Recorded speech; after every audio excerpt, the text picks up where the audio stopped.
O candidato faz era o pessoal.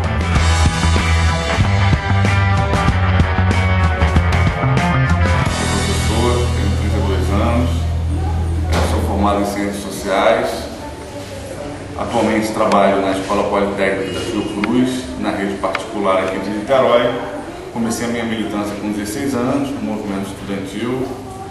Me filiei ao PT também com 16 anos, fiquei no PT de 96 a 2004, onde junto com Chico Alencar, Luiz Helena, Marcelo Freixo, saí para fundar o PSOL, partido do qual atualmente eu sou presidente, e fui presidente também do primeiro diretório municipal do partido aqui em Niterói. Nesse meio tempo, né, na universidade eu participei ativamente do movimento estudantil, fui coordenador do DCE da UF. Quando me formei, tive uma militância entre os profissionais da educação, né, fui do SEP, do Sindicato Estadual de Profissionais da Educação, fui aqui do Núcleo Niterói, e participo ativamente de diversas lutas políticas aqui na cidade. Em 2006, a gente elegeu o deputado Marcelo Freixo, e a partir de 2007 eu comecei a prestar assessoria para ele e para o deputado Chico Alencar nas áreas de educação, direitos humanos e nos assuntos relacionados a Niterói. De lá para cá a gente acompanhou uma série de embates importantes na cidade, desde a luta pela demarcação da Serra da Tiririca, a luta pela melhoria no transporte das barcas, por barcas públicas de qualidade, a luta pela preservação do cinema Icaraí contra a sua derrubada, a luta, né, contra os espigões em geral na cidade, que vem se expandindo inclusive para áreas públicas ou para clubes, né, expandindo a fronteira, pressionando as áreas de lazer da cidade, sejam públicas, sejam privadas. Acompanhamos na área de direitos humanos, permanentemente a gente tem tentado acompanhar o Conselho Municipal de Segurança e particularmente as experiências de policiamento aqui na nossa cidade. Niterói tem, embora atualmente esteja muito sucateado, duas experiências de policiamento comunitário que são importantes, que são os GEPAIs. Tem um no Morro do Cavalão e um no Morro do Estado. A gente sempre acompanhou essas experiências, particularmente no Morro do Estado. E mais recentemente, com as chuvas de abril de 2010, a gente tem acompanhado permanentemente a situação da moradia, dos desabrigados aqui de Niterói, né? As pessoas não perderam só as suas casas, as pessoas perderam laços sociais, familiares. O drama que a cidade continua vivendo em decorrência dessa situação das chuvas de 2010 é muito maior do que a maioria da população de Niterói consegue enxergar. E a gente tem tido um trabalho permanentemente para produzir relatórios e tentar pautar junto às diferentes esferas do poder público diferentes ações e medidas para reverter esse quadro de crise que Niterói se encontra.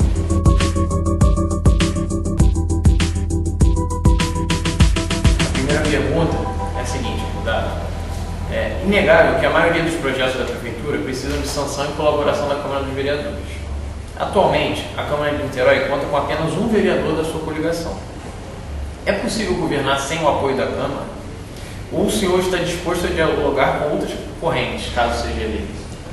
Tenho dito que a nossa proposta de governo ela tem como centro uma mudança de modelo de cidade. Hoje, Niterói tem ao mesmo tempo uma máquina administrativa inchada, voltada a atender interesses políticos no varejo. Por exemplo, a gente tem 14 vereadores indicando secretários regionais. As secretarias regionais não servem para quase nada, além de ser espaço de indicação dos vereadores que querem fazer currais eleitorais. Tem outras secretarias que não servem para nada, são milhares de cargos comissionados. Niterói tem mais secretarias e autarquias que a cidade do Rio de Janeiro, ou que o governo do estado do Rio de Janeiro.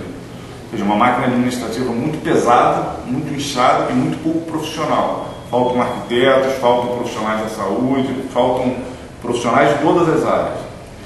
E por outro lado, quando a prefeitura investe em alguma coisa, no geral não é naquilo que garanta ou amplie os direitos sociais da população. Por exemplo, o Caminho Niemeyer, uma obra que está em Niterói há 15 anos para completar, nenhum equipamento dela funciona e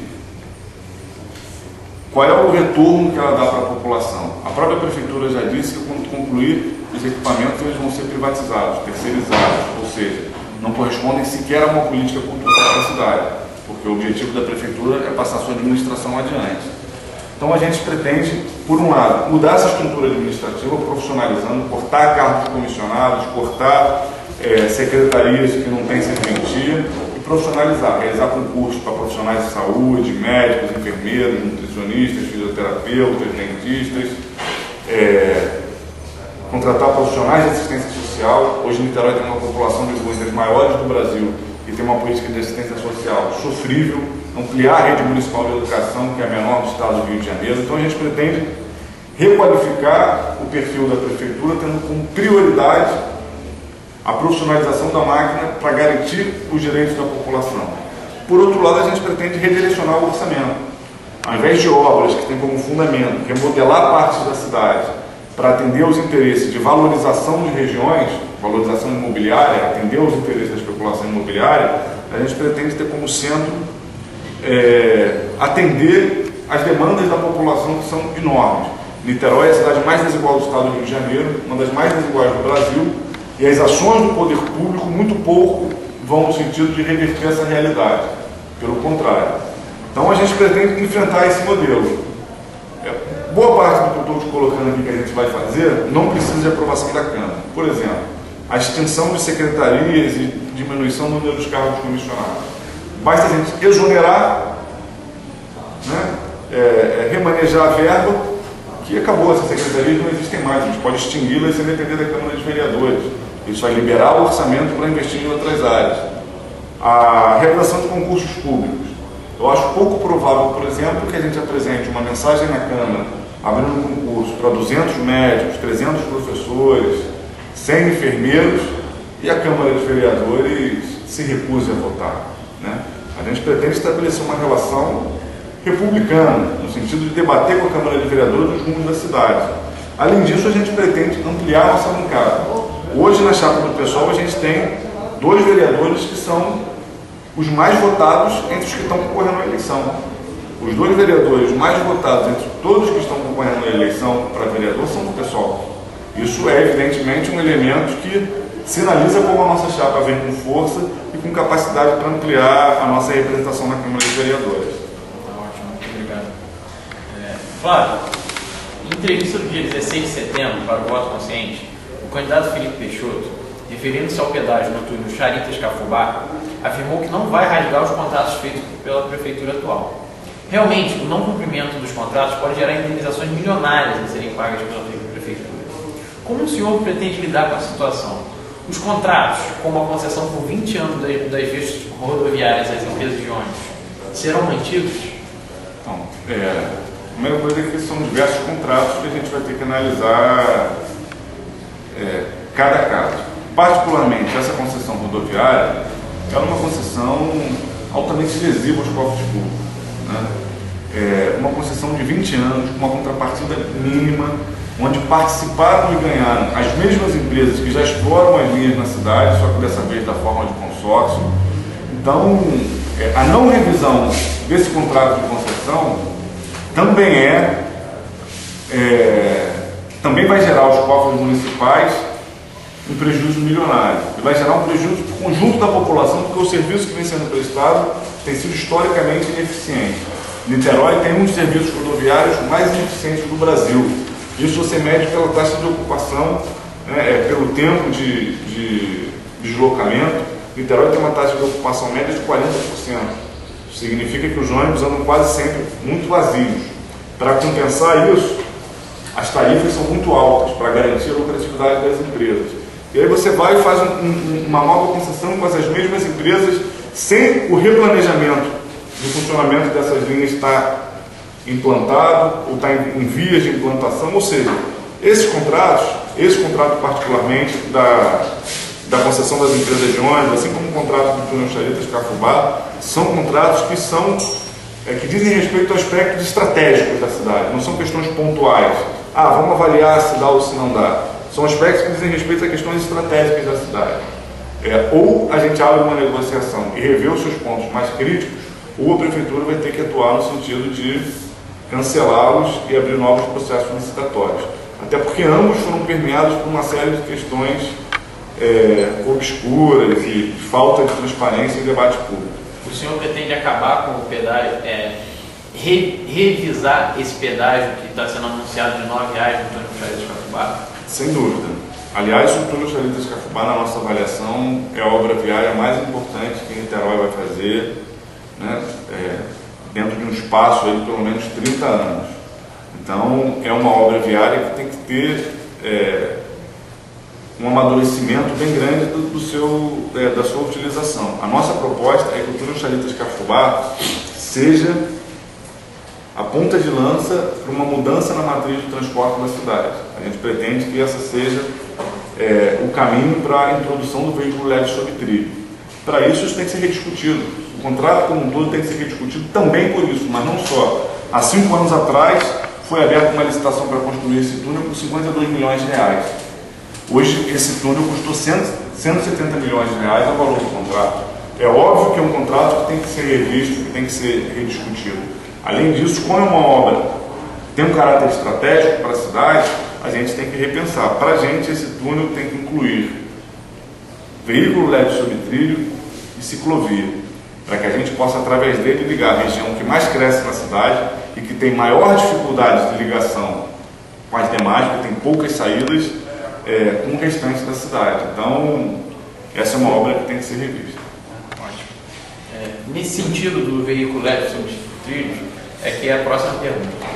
De acordo com o estudo do engenheiro Peter Alous, o custo do VLT é de 30 milhões por quilômetro, enquanto o VLT chega a 60 milhões por quilômetro de trilho.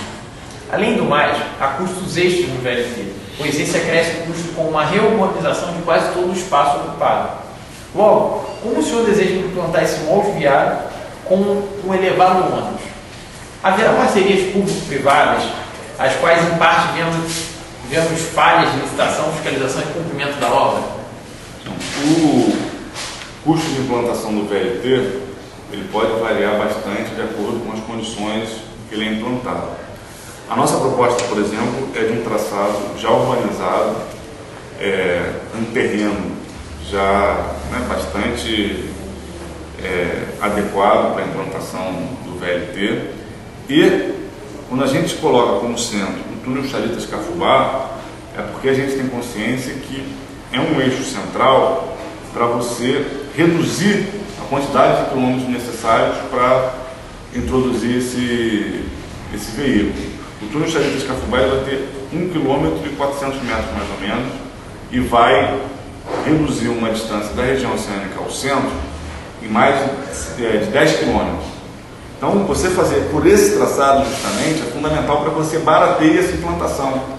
Você tem o custo do túnel, que é necessário, que precisa ser feito de qualquer forma, e você otimiza esse túnel, porque você imagina o seguinte, que esse túnel, sem ter o veículo leve sob trilho, a quantidade de carros e ônibus que vão passar por ele diariamente, que vão ter um impacto tremendo em toda a região de Charitas, de São Francisco, no túnel, isso vai ter um impacto muito negativo. O VLT, na verdade, é a forma de você demandar menos adaptações viárias para amenizar o impacto do número maior de automóveis e ônibus que vão passar a utilizar a orla de Charitas e a orla de São Francisco, que também são regiões em plena expansão. Então, a gente acredita que o VLT ele é fundamental para que o túnel seja efetivamente uma melhoria no transporte público da cidade e signifique uma nova fase no replanejamento urbano da cidade. E o BRT ele não tem a capacidade de ter esse mesmo impacto que o VLT. Além de ser poluente, além de seguir na matriz rodoviária, hoje diversas cidades do país e do mundo têm optado pelo VLT. Aqui no Rio de Janeiro, particularmente, a pressão das empresas de ônibus é muito grande. E com o BRT, as empresas de ônibus continuam no comando do transporte coletivo. Nessa questão do VLT, o senhor pretende utilizar na sua prefeitura das parcerias público-privadas para viabilizar esse projeto, ou seriam apenas recursos públicos nessas obras? Então, hoje a gente avalia que tem condições de realizar essa obra com recursos públicos. Por quê? Porque, primeiro, a prefeitura tem capacidade de investimento. Segundo, a gente tem uma política nacional de estímulo a mobilidade urbana. Nesse exato momento tem um edital aberto até a metade de outubro para mobilidade urbana em cidades médias, em cidades do tamanho de Niterói, 300 a 650 mil habitantes. Esse investimento está previsto em 7 bilhões e 500 milhões de reais. São menos de 60 cidades. Então, é possível que uma cidade que apresente um projeto consistente, no caso de Niterói, uma cidade que faz parte da segunda maior região metropolitana do país, é possível que Niterói seja contemplado, que apresente bons projetos e consiga financiar. Por quê? Porque o que a gente tem visto na maior parte dos casos é que as concessões, no final das contas, oneram o usuário. Vou dar o exemplo das barcas. As barcas são de concessão pública, desde que foram privatizadas, quase não investiram. Tudo que tem de investimento, investimento feito pelo poder público, e a tarifa só aumentou e o serviço só se precarizou. Esse recente reajuste nas passagens para 4,50, às vésperas de uma negociação acionária que mudou o controle da concessionária, é evidentemente uma negociada com dinheiro público, com uma concessão pública que trata a população como se fosse boba. Então, a nossa política é de fazer esse investimento público para garantir um transporte viável e com tarifas mais baratas para a população. Em relação à segurança, em sua proposta eleitoral, a parte que se refere à segurança contém apenas a formação de um comitê de segurança pública, com a função de integrar diferentes setores da cidade em torno da concepção da segurança cidadã. Qual seria essa concepção diferenciada de segurança e como agiria esse comitê? Então, primeiro, essa não é a única proposta do nosso programa de segurança. É o programa oficial que foi enviado ao TSE. Ah, tá, que é do programa resumido. A gente tem no site um programa de cerca de 40 páginas especificamente sobre segurança. Naquele resumo que a gente enviou para o TSE, a gente tentou colocar qual olhar sobre a segurança. Primeiro, segurança não se resume a controle social, a gestão policial da cidade. A gente entende que a segurança é algo muito mais amplo. Uma cidade segura não é uma cidade mais controlada, é uma cidade que tem menos situações de violência. Então, a Constituição brasileira ela prevê que o papel do município na segurança pública ele é auxiliar. A centralidade na ação, principalmente da gestão policial, é do governo do Estado e da Presidência da República, através da Polícia Federal, das Forças Armadas. Aí no caso da Segurança Nacional. No caso do município, qual é o papel fundamental? É garantir direitos sociais da população. E para a gente, a garantia de direitos sociais é um elemento fundamental na construção de uma cidade mais segura. A gente não pode imaginar que uma cidade onde menos de 20% das crianças estejam frequentando algum tipo de creche ou pré-escola, a cidade mais desigual do estado, uma das mais desiguais do país, não seja uma cidade que esteja gerando permanentemente situações de violência.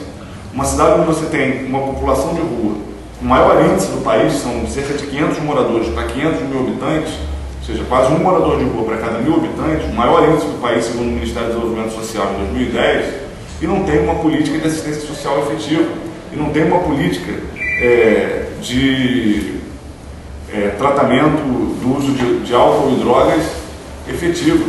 Então, o principal papel da prefeitura, no sentido de criar uma cidade segura, é fazer esse investimento em áreas que são fundamentais para você ter menos situações de violência e que hoje estão todas muito carentes. Além disso, a gente aponta a necessidade da gente ter uma segurança pública que seja planejada. E o papel da prefeitura pode ser central, tanto para você pensar essa gestão policial, quanto para você pensar o papel dessa atuação. Hoje, a Polícia do Rio de Janeiro continua sendo a mais violenta do Brasil e a que mais morre, a que mais mata e a que mais morre no nosso país. Isso é fruto de um olhar sobre a gestão policial baseado na lógica da guerra. O que aconteceu no Complexo do Alemão, por exemplo, onde a polícia invadiu e depois se soube que saiu de lá saqueando as casas, roubando o que era dos moradores, é um exemplo dessa lógica da guerra. A polícia se achou no direito de conquistamos o território, agora queremos o nosso espólio de guerra. Isso não pode ser assim. Em Niterói, o índice de violência que mais piorou no início de 2012, nos primeiros 4 meses, foi o número de autos de resistência. é o número de pessoas mortas pela polícia. Esse número aumentou 50% no índice que diz respeito à violência contra a pessoa, não é patrimonial, é contra a pessoa, são mortes.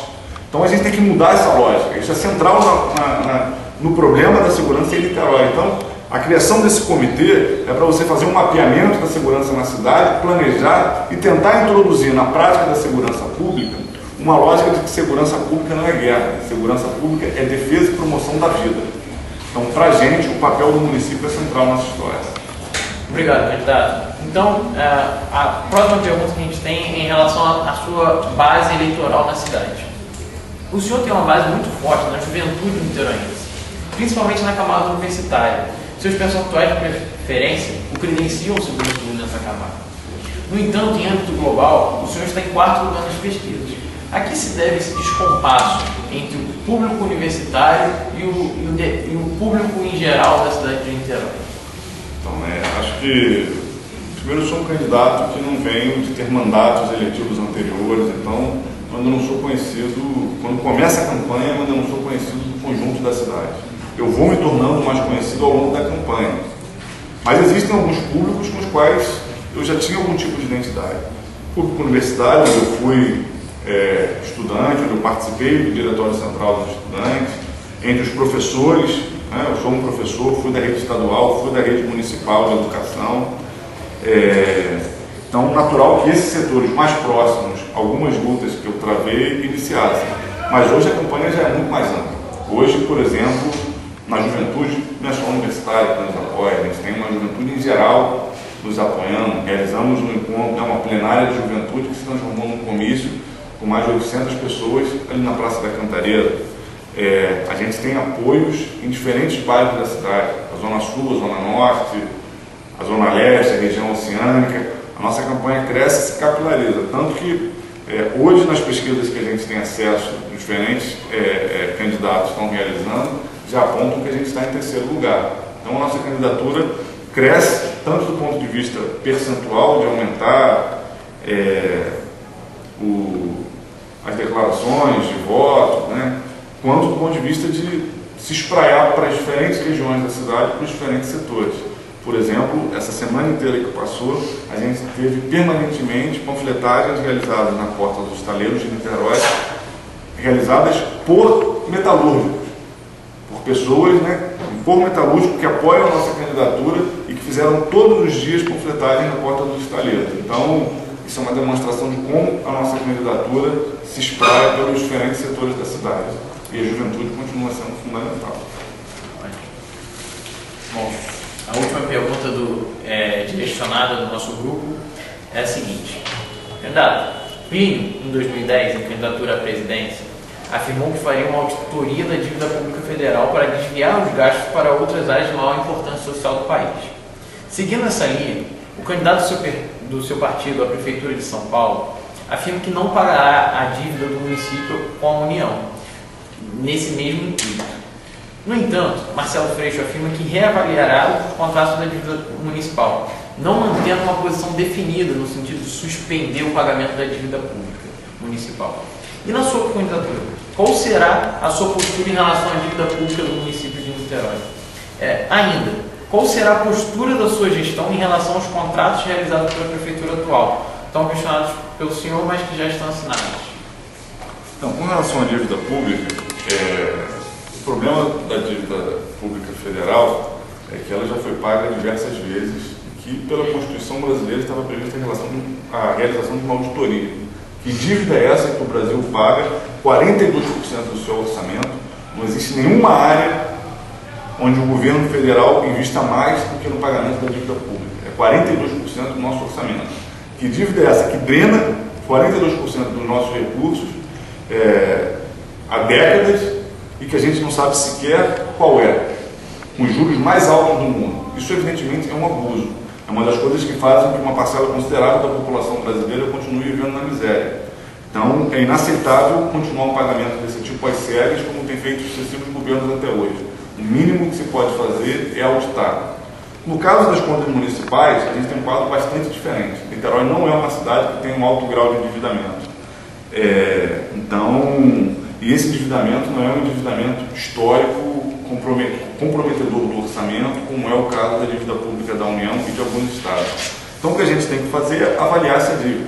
Assim como a gente vai ter que auditar uma série de contratos da prefeitura, uma série de órgãos públicos, de licitações, a gente vai ter também que fazer uma auditoria dessa dívida municipal, conhecê-la melhor para saber exatamente como agir.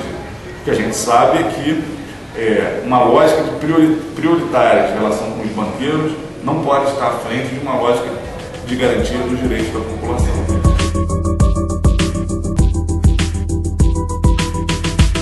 A primeira pergunta é do Rafael Lula.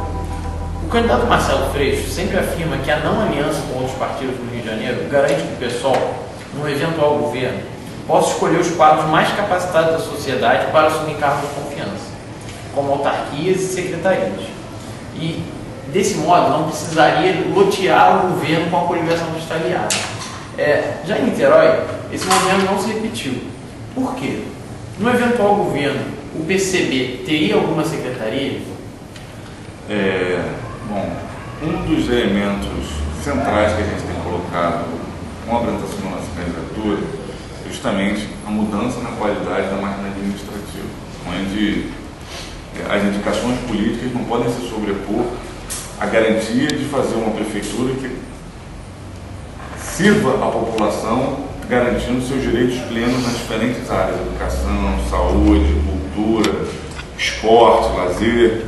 Então, nenhum tipo de indicação política se sobrepõe à necessidade da prefeitura funcionar naquilo que a gente acredita que é fundamental. E a aliança com o PCB se deu justamente dentro desses marcos. O PCB não se soma à nossa candidatura em troca de algum tipo de favor. Eles se somam a um projeto de transformação de Niterói, né? E se eles tiverem como contribuir tecnicamente, o farão. Se eles avaliarem, se a gente avaliar em conjunto que não tem como fazer essa contribuição, sem dúvida nenhuma, não o farão. Tá ótimo, muito obrigado. Em seguida, a pergunta do Rodrigo Cabral. Candidato, quais são os seus projetos para o esporte da nossa cidade? Bom, o nosso olhar sobre o esporte da cidade recai sobre alguns elementos. O primeiro é a valorização do esporte no cotidiano escolar. Niterói tem uma rede municipal de educação pequena e com prédios pequenos, verticais, com pouco espaço para a prática esportiva. A gente vê que os países do mundo que têm a prática esportiva maior, tanto em termos de população praticante de esporte, quanto em termos de resultados olímpicos, a escola é sempre um espaço fundamental para eles. Eu posso pegar dois exemplos bastante discrepantes: Cuba e os Estados Unidos. Os Estados Unidos, todo mundo sabe, por exemplo, que a rede universitária de basquete é o primeiro passo para a profissionalização na NBA. E em Cuba, que é uma ilha que consegue colecionar mais medalhas olímpicas que um país como o Brasil, você tem desde a primeira infância a prática esportiva nas escolas relacionada à educação. A gente vê que ampliar a prática esportiva dentro das escolas é uma forma de, ao mesmo tempo, desenvolver uma política de esportes e fortalecer o espaço da escola, que é central dentro dos nossos objetivos de fazer da educação de Niterói uma mudança para melhor. Hoje a educação de Niterói consegue ser ao mesmo tempo uma rede curta e de resultados medíocres. Em segundo lugar, a gente imagina, e aposta na recuperação dos espaços públicos como área de esporte, cultura e lazer. Hoje aqui em Niterói, a política municipal no que diz respeito ao uso dos espaços públicos está vazio, está pouco ocupado, cerca e bota um cadeado na porta. A gente tem uma política de reocupação dos espaços públicos. Ao invés de cercas, a gente quer apostar em oficinas, apostar no estímulo à produção artística, apostar na manutenção dos espaços públicos de prática esportiva. Vou te dar um exemplo de dois espaços na região oceânica que nos últimos anos desapareceram. Na entrada da Avenida Central em Itaipu existia uma quadra. Eu joguei bola algumas vezes lá na minha adolescência. Quando aquela área ali foi modificada e as vias foram alteradas, eles tiraram a quadra e ficou uma rótula imensa sem nada no meio. O lugar onde as crianças, os adolescentes jogavam bola, deixou de existir. Recentemente aconteceu a mesma coisa no Cafubá. A rótula do Cafubá foi replanejada e a quadra que tinha ali no campo deixou de existir. Isso tem acontecido em todos os lugares da cidade. Vias públicas, praças públicas, quadras públicas estão deixando de existir, assim como quadras particulares. Algumas áreas onde você ainda tinha terrenos livres, que eram campos de futebol, estão deixando de existir. A prefeitura tem que ter uma política de manutenção dos espaços atuais, ocupação, estímulo à prática esportiva e criação de novos lugares, principalmente nas áreas mais carentes.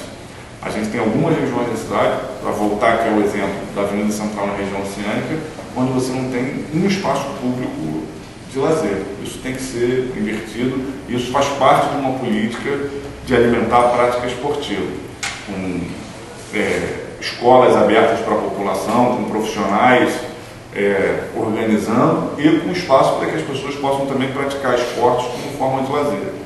Em terceiro, a gente quer fazer uma cidade saudável, uma cidade ambientalmente melhor.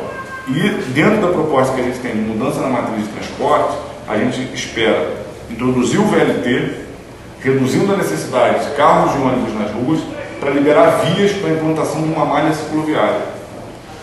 Você não tem hoje em Niterói como colocar as ciclofaixas que são feitas, colocando o ciclista em risco, disputando espaço com os carros. A maior parte dos ciclistas não utilizam essas vias porque sabem que estão colocando a sua vida em risco. A gente pretende ter uma malha cicloviária para fazer da ciclovia não só uma prática esportiva, não só uma prática de lazer, mas também uma alternativa de transporte. E aí esse tipo de esporte vai fazer parte do cotidiano da vida das pessoas na cidade. André, muito obrigado. Posso fazer uma pergunta mesmo para o Flávio mesmo agora?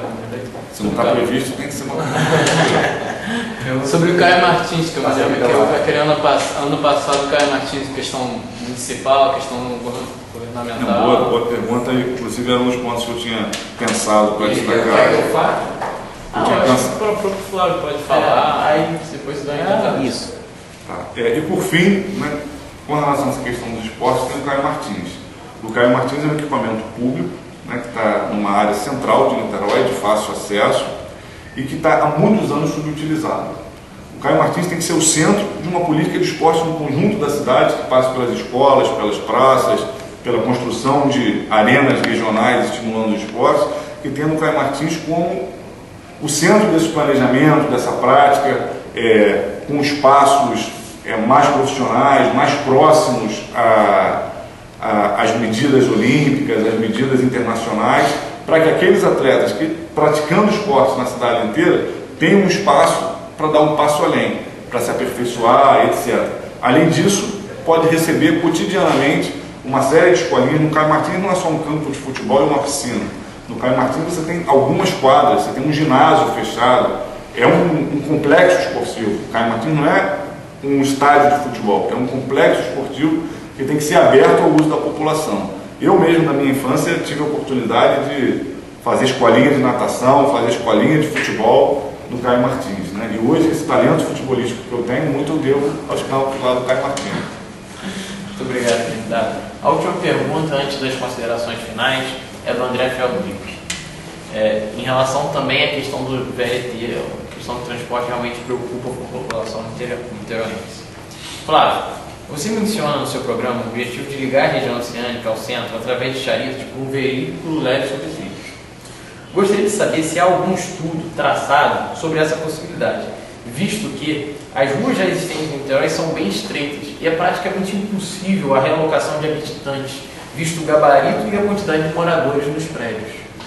Então, a nossa proposta inicial de introdução do VLT em Niterói segue um traçado que é bastante tranquilo e tem estudos sobre isso, engenheiros que nos apoiam já fizeram um levantamento sobre isso, que, como eu já disse, pega o túnel Charetas de Cafubá, que é uma via por fazer, por ser ocupado, então a gente defende que já seja feita prevendo a introdução do veículo leve sobre trilho, pega a orla de Charetas e de São Francisco, que é uma orla bastante larga, com canteiro central grande, então é facilmente adaptável, inclusive são adaptações pouco caras do ponto de vista urbanístico, e segue pela Roberto Silveira, que também é uma via de 5 pistas. Mas a lógica do VLT é justamente substituir a quantidade de ônibus e carros nas ruas. Então, quando a gente aposta na introdução de um veículo que nem esse, a gente está apostando justamente na diminuição das demais modalidades de transporte, particularmente carro e ônibus, justamente porque as vias de Niterói são muito estreitas, não suportam mais alargamentos para que passem mais carros e mais ônibus, né? Então o VLT veio justamente para resolver essa questão que na pergunta, né, tem essa preocupação se é viável. Essa linha é viável, ela alcança a região oceânica de Niterói, onde estão 20% da população e a área que mais cresce na cidade, a uma média de 5 ou 6% ao ano, enquanto Niterói cresce a 0,5%, ou seja, a região oceânica cresce quase 10 vezes mais que Niterói. Alcança boa parte da zona sul da cidade, passando por Charita e São Francisco, Icaraí, Jardim Icaraí, uma parte de Santa Rosa, chegando ao centro, e se conectando com a necessária linha 3 do metrô. A linha 3 do metrô vai ser fundamental para que uma parte da Zona Norte esteja inserida no veículo subtrilho, no caso ali no metrô, e desafogando o trânsito vindo de São Gonçalo, Itaboraí, né, dessa região leste fluminense. Você desafoga as vias da Zona Norte com a linha 3 do metrô e com a necessária Estação das Barcas em São Gonçalo, e desafoga o trânsito vindo da região oceânica e da Zona Sul com o VLT. Isso combinado com uma política de replanejamento das linhas de ônibus em Niterói, onde o ponto central são os terminais de transbordo, né? O que é o terminal de transbordo? A população da região oceânica que fosse locomover de ônibus vai descer no terminal no Largo da Batalha e pegar outros ônibus sem pagar passagem. O cara que está em Piratininga, que quer ir para a praia de Caraí, ele não precisa pegar o 39 e depois andar da Roberto Silveira até a praia. Ele vai pegar o 39, vai pegar outra linha de ônibus, vai descer no terminal de transbordo do Largo da Batalha e vai escolher entre as linhas que estão saindo dali que passa pela praia de Caraí. Então você racionaliza o sistema. As pessoas precisam pegar menos ônibus, pagar menos passagens e os ônibus vão andar menos lotados nos horários de pico e menos vazios nos horários comuns. Você racionaliza todo o sistema de transporte. Esse conjunto de intervenções é necessário para racionalizar o trânsito na cidade. E o que se gasta para fazer isso é menos do que a gente gasta cotidianamente em combustível, em tempo das pessoas, em agressão ao meio ambiente, com os engarrafamentos que infelizmente se tornaram um acontecimento corriqueiro aqui na nossa cidade. O senhor citou aí as passagens de ônibus, a onerosidade que tem para o usuário. Eu gostaria de perguntar para o senhor se o senhor pretende rever o imposto sobre serviço de 1% das empresas de ônibus, se o senhor pretende abaixar o preço das passagens e, mais ainda, em relação à construção das barcas São Gonçalo e Rio de Janeiro.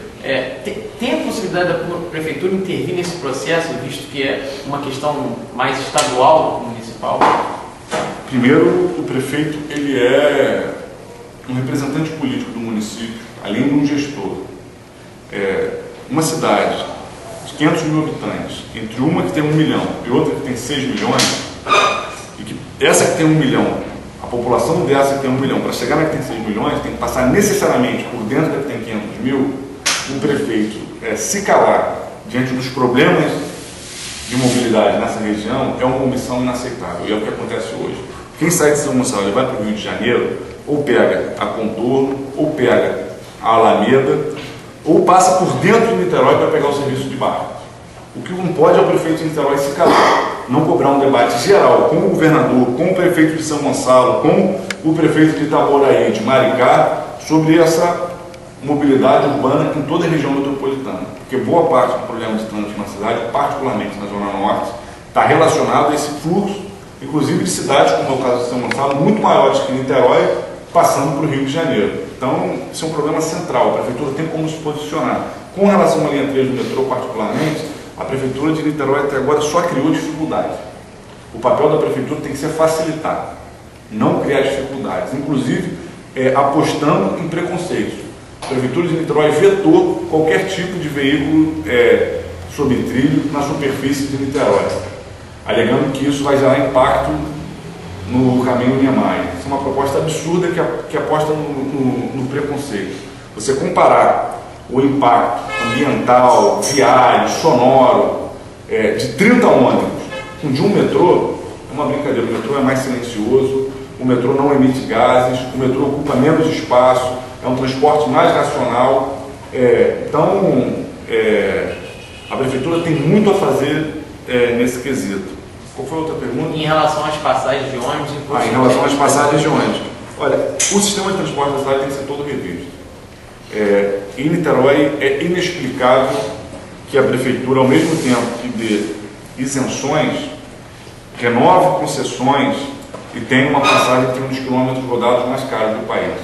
Em Niterói, boa parte da população pega o ônibus para andar 3 quilômetros, 2 quilômetros, 4 quilômetros e para isso paga R$ 2,75. No Rio de Janeiro você tem percursos de dezenas de quilômetros pelo mesmo valor. É evidente que tem uma distorção. É evidente que tem uma distorção grande no cálculo desse valor da passagem. Então, a gente pretende rever toda essa questão das tarifas, das isenções fiscais, de forma a não lesar nem os cofres públicos e principalmente não lesar a população. Hoje a avaliação que a gente faz é que o transporte de Niterói é caótico, porque as empresas de ônibus são um dos setores que mais exercem pressão e influência na prefeitura. Não é à toa que um dos vereadores do partido do prefeito é um dos maiores empresários de ônibus da cidade. No nosso governo, os empresários de ônibus não vão mandar na cidade. Então, candidato, muito obrigado pela oportunidade que você nos concedeu. Para terminar a nossa entrevista, eu gostaria que o senhor fizesse um pouco as considerações finais, desse um recado para o eleitor do que esperar do Fábio Serafini na Prefeitura de Niterói e no dia 6 de outubro votar no senhor, se for. Obrigado a vocês por mais essa oportunidade de estar dialogando com a população. Parabéns pela construção desse canal importante para a democracia aqui em Niterói. Esperem no futuro governo do PSOL aqui em Niterói um governo de transformação. As pessoas que acharem que está tudo bem com a nossa cidade, que a gente não tem nenhuma emergência municipal funcionando, que a gente tem a menor rede municipal de educação do Estado, que a gente é a cidade mais desigual do Rio de Janeiro, uma das mais desiguais do Brasil, temos uma descoordenação completa das políticas de assistência social. Pessoas que acharem que a gente precisa só de ajustes. Tem 3 candidatos que representam esse modelo atual, que apoiaram o Jorge, que são secretários do Cabral, que podem contemplar esse olhar. Agora, as pessoas que acreditam que Niterói precisa de uma mudança de projeto, onde a atuação do poder público seja pautada pelo interesse público e pelo enfrentamento das desigualdades que hoje são uma marca da nossa cidade, conheçam o nosso projeto, se engajem na nossa campanha. A nossa campanha hoje é a campanha que mais cresce. A gente está lutando para chegar ao segundo turno e ter capacidade de mostrar que uma cidade como Niterói, que tem R$ 1,5 bilhão de orçamento, pode ser uma cidade muito melhor para a sua população do que é hoje.